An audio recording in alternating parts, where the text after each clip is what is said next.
It was an interesting selection because Hurston Waldrop was on the board. And leading up to the draft, there were so many questions about pitching. There were so many questions that we were asking about what goes in to this selection. Is it a group decision? Do you guys just try? And Sig Mejdal told us they try to make as many people not unhappy as possible, which was... You're never going to have a consensus. Yeah. You're just trying not to make people angry. Exactly.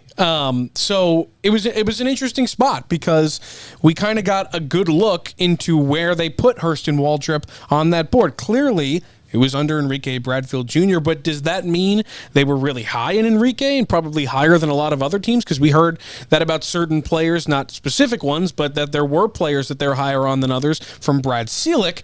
Or does it just mean that Hurston Waldrop wasn't as high on their board as everybody else's? It's also really interesting because in past drafts, the front office has said, like, oh, we basically just picked whatever the best player was at that time. Best player available. Mm-hmm. And obviously that was easier because they had the luxury of being the top 5 picks in the last 4 years. Right. But now, at pick 17, there were still plenty of really strong players, regardless of position, regardless of grades, whatnot. So it is really interesting that they went with Enrique Bradfield Jr. over a pitcher that was still a really strong option because there were a few still left. Yeah, let's talk about the rest of the draft leading up to the Orioles pick at number 17.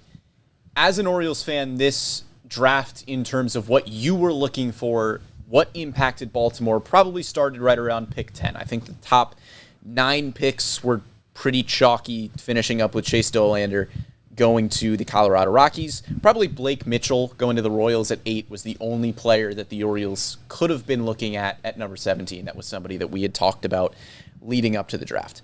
And then at number 10, Noble Meyer goes off the board to the Marlins. Noble Meyer is somebody, in my conversation with Joe Doyle, draft analyst for Future Stars series, he said if Noble Meyer is on the board for the Orioles at number 17, he's got a ton of upside. The Orioles could be looking at him as a potential selection. He goes off the board there. And then we really start to see the players that we were heavily considering as possibilities for the O's at 17. Nolan Schanuel goes at number 11 to the Angels. Tommy Troy at number 12, the shortstop from Stanford. Matt Shaw, the Maryland product, goes to the Cubs at 13. Kyle Teal slipped a little bit. He goes to the Red Sox at number 14. Jacob Gonzalez slipped a little bit as well. He goes to the White Sox at number 15. And then right before the Orioles pick was the guy that we have talked about the most on this show, Matt. Bryce Eldridge goes That's number my guy, 16 to the San Francisco Giants. I didn't see the draft board. I don't know if the Orioles had Enrique Bradfield Jr. to know. ranked higher than Bryce Eldridge. I think it's entirely possible because the Orioles like their college bats, as we know. Bradfield is an established college bat from an SEC powerhouse school in Vanderbilt. It is entirely possible that if Bryce Eldridge and Enrique Bradfield Jr. are on the board at number 17, they still take Bradfield Jr. But Bryce Eldridge was a distinct possibility for the O's, and he goes the pick before. They're probably glad that they didn't have to make that decision and that it was made for them, but I would have been really surprised if that were the case. I mean, maybe it's just because I was so high on Bryce Eldridge, but... We were really high on Bryce Eldridge, I will say. He's so cool, man. He's a two-way player. Bryce Eldridge goes at 16, and we were talking about it on our MASN All Access live draft show, and you were saying he has prodigious power, he has the arm of a god. I was like, wow, how did this guy not go number 1 the way you're talking about him? He's awesome. Yeah. He's so cool.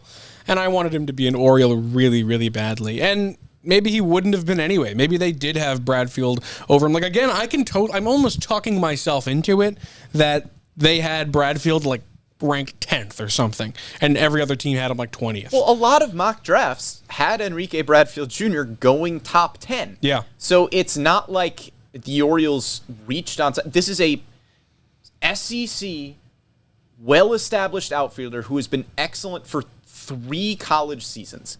That's really hard to find. And that's a really talented player to get at number 17. And that also goes to show that because he was predicted to go away or to be picked in the top 10, that there was really a heavy importance on his speed and defense versus maybe a lack in hitting skills.